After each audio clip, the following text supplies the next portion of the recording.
Good afternoon, everyone. I'm LS1 Villamanca. Welcome to material control class. As you can see here, our topic is going to be 6.1, which is also called as survey. Here on my right side, as you can see here on the screen, your instructor is going to be me, LS1 Villamanca. The course is material control, or also called as MatCon. Our SIN is Charlie tag 555 tag 0051. Our class number is 2022 tag 80 tag 1. Today's date is going to be here 26 September 2022 until the 30th September of 2022. And then right here, the topic is also here 6.1, which is survey, and our reference are listed here, which is you have a training guide or student guide in front of you. We're going to utilize publications such as P485 and also our NAM, ComNav Air Instruction 4790.2 series. So, I'm LS1 Villamanca. A little bit about myself. I have been in for 7 years. My first duty station is USS San Jacinto. In that command, I handled a lot of programs such as repairable manager, financial manager, inventory manager, where I have dealt with survey. I have initiated survey, and also I collected survey from different work centers because as a logistics specialist, we utilize this for inspection as well. So why is this material important? This material is important because once you go back to your command, once you go back to the fleet, you may have to experience or have to initiate a survey, or also called as DD Form 200. With that being said, let's see what is our enabling objective. So as you can see here on the screen, our EO for today is 6.1. We're going to explain the Navy Property Survey Program. So when you hear the word survey, what is the first thing that goes to your mind? Petty Officer Velasquez. Like damaged or lost goods? Outstanding. We're talking about damaged, destroyed, or missing, or even gained item that's not in your inventory or shouldn't be in your possession. Let's talk about safety. Here at C9U North Island, safety is paramount. In case of fire flooding, we're going to evacuate this building, exit the door, turn right, take another right, and exit out the main double door where you entered this morning. In case of active shooter or active shooter drill, we're going to close that door behind you, turn off the light, stay quiet until we're given further guidance. And if you feel unsafe at any given moment, please call training timeout, and one of the staff members will come to assist you. At the end of this lesson, at the end of this course, we're going to have an exam, one exam. It's going to consist of 30 questions, and the minimum passing grade is 75%. So I highly encourage you take notes, utilize your training guide, and so on and so forth. And if you have any questions, or if I'm going too fast, please raise your hands, and I will answer those questions. Upon the completion of this course, upon of you completing and meeting that 75% passing grade, you will receive a certificate stating that you have completed this course. And if you have any experience, please share it to everyone, because those are very important. Even I, as an instructor, can learn from your experience as well. Any questions regarding my introduction? No questions? So what is FLIPL, or what is DD Form 200? Can I have a volunteer to read what is FLIPL and what it means? Petty Officer Velasquez. FLIPL, the survey process. All items are subject to FLIPL procedures, with the exception of incoming shipment discrepancies that can be attributed to shipper or carrier liability.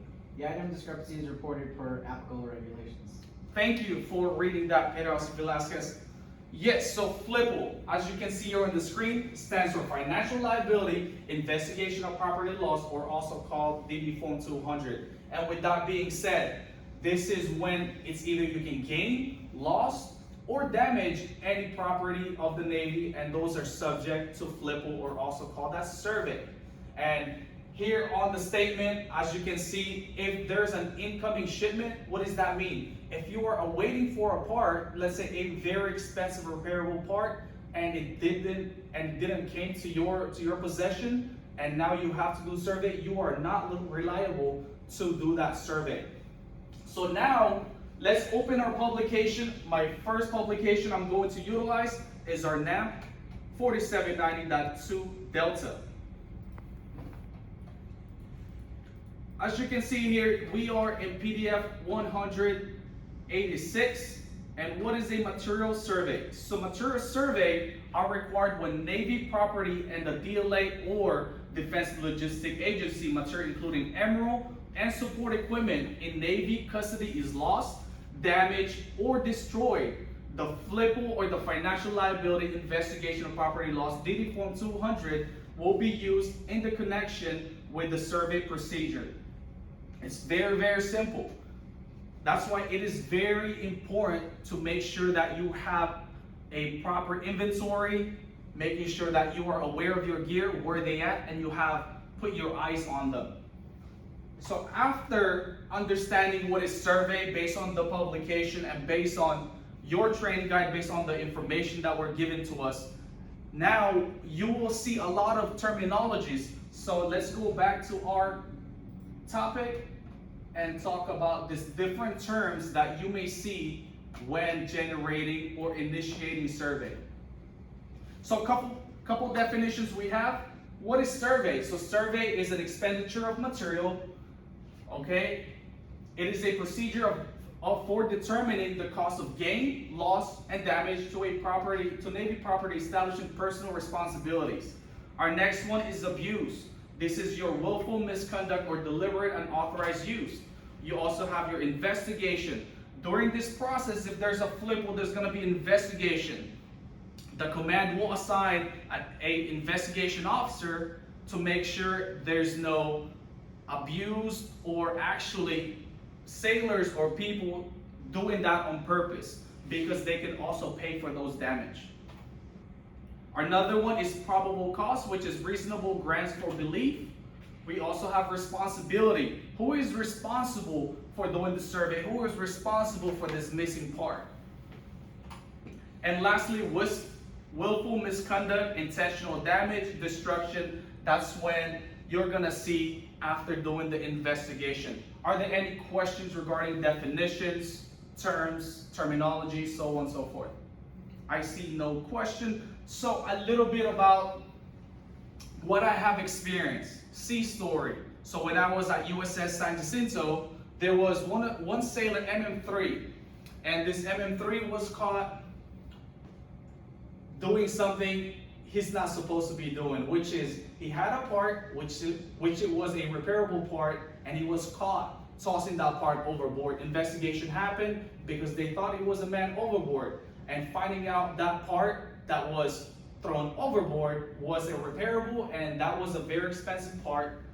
This sailor had to pay for it. Okay, which is that's how it is. This is Navy property. Navy spent a lot of money, and that's unacceptable. Okay.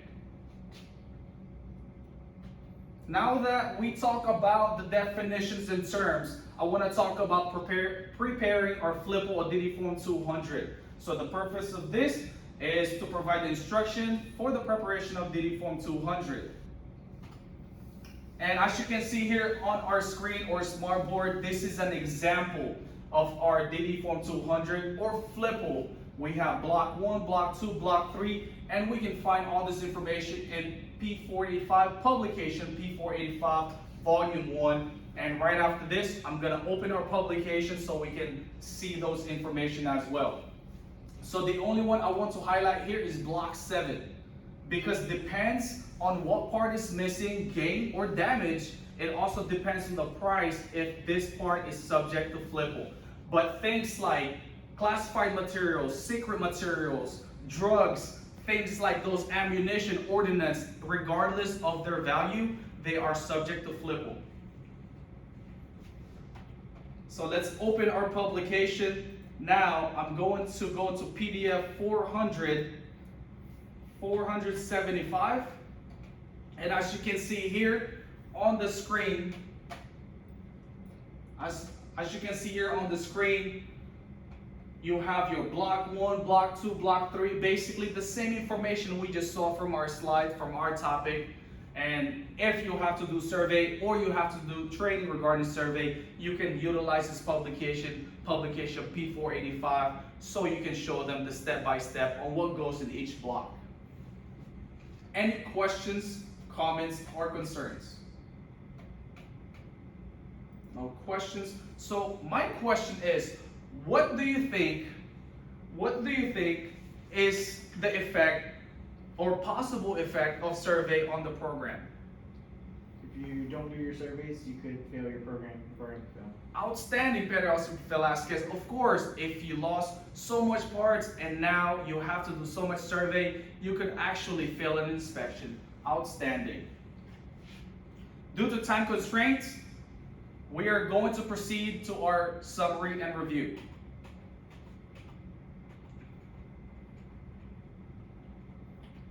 Under summary and review, so we talk about the survey process. We utilize our publication P485 and also our NAP 4790.2. We talk about what's FLIPL or financial liability or property loss. And lastly, we also utilize our P485 Volume 1 and see how to prepare FLIPL. What are the different blocks?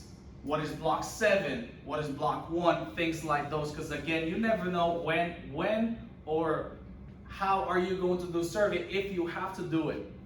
Any questions, comment, concerns? There's no questions, so if you don't have a question, I just have 2 questions for you. What does FLIPL stands for? FLIPL stands for financial liability of property loss. Outstanding, Pedro Velasquez.